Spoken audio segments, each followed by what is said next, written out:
পবিত্র ঈদে মিলাদুন নবী এবং জাকির পার্টির প্রতিষ্ঠাতা বার্ষিকী উপলক্ষে কালীগঞ্জে আঞ্চলিক মিশন অনুষ্ঠিত হলো। গাজীপুরের কালীগঞ্জ উপজেলা পৌরসভায় পবিত্র ঈদে মিলাদুন নবী সাল্লাল্লাহু আলাইহি ওয়াসাল্লামের জাকির পার্টির প্রতিষ্ঠা দিবস প্রতিষ্ঠা বার্ষিকী উদযাপন উপলক্ষে আঞ্চলিক মিশন অনুষ্ঠিত হয়।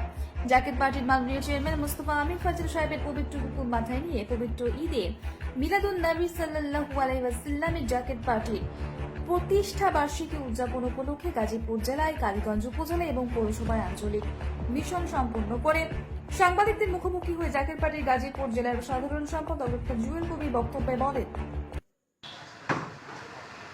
সকলকে সালাম, আসসালামু আলাইকুম ওয়া রাহমাতুল্লাহি ওয়া বারাকাতুহু।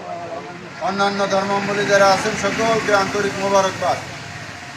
পবিত্র ঈদে মিলাদুন নবী সাল্লাল্লাহু আলাইহি সাল্লাম এবং জাকের পার্টির প্রতিষ্ঠা বার্ষিকী উপলক্ষে হেজবুল্লাহর ইমাম জাকের পার্টির মাননীয় চেয়ারম্যান পীরজাদা মুস্তফা আমির ফয়সল মুজাদ্দেদি সাহেবের পবিত্র হুকুম মাথায় নিয়ে আজকে আমরা গাজীপুর জেলার কালীগঞ্জ উপজেলা এবং কালীগঞ্জ পৌরসভায় আঞ্চলিক মিশন সম্পূর্ণ করে আপনাদের সাংবাদিক ভাইদের মুখোমুখি হয়ে দেশবাসী, জাতি, ধর্ম, বর্ণ সবাইকে জাকের পার্টির মাননীয় চেয়ারম্যান মুস্তফা আমির ফয়সল মুজাদ্দেদি সাহেবের পক্ষ থেকে এবং জাকের পার্টির সম্মানীয় মাননীয় সিনিয়র ভাইস চেয়ারম্যান অর্থনীতিবিদ ডক্টর সায়েম আমির ফয়সল মুজাদ্দেদি সাহেবের পক্ষ থেকে জানাই জাকের পার্টির প্রতীক পবিত্র লাল গোলাপ ফুলের শুভেচ্ছা।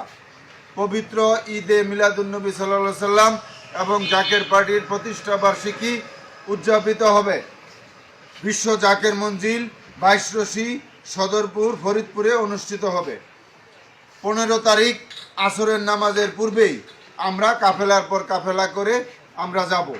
তাই আজকে মিডিয়ার মাধ্যমে আপনাদের মাধ্যমে আমরা জাকের পার্টির মাননীয় চেয়ারম্যান সাহেবের পক্ষ থেকে এবং জাকের পার্টির সম্মানীয় মাননীয় সিনিয়র ভাইস চেয়ারম্যান সাহেবের পক্ষ থেকে, জাকের পার্টির পক্ষ থেকে এবং জাকের পার্টি গাজীপুর জেলার পক্ষ থেকে এবং আজকের এই আঞ্চলিক মিশনের পক্ষ থেকে আপনাদের সকলকে জাতি, ধর্ম, বর্ণ নির্বিশেষে সকলকে এই পবিত্র ঈদে মিলাদুন নবী সাল্লাল্লাহু আলাইহি সাল্লাম এবং জাকের পার্টির প্রতিষ্ঠা বার্ষিকীর দাওয়াত আমরা সকলকেই দিলাম। আপনারা সকলেই যোগ দিবেন এই আশাবাদ ব্যক্ত করে আমি আমার সংক্ষিপ্ত কথা শেষ করলাম। আসসালামু আলাইকুম ওয়া রাহমাতুল্লাহি ওয়া বারাকাতুহু।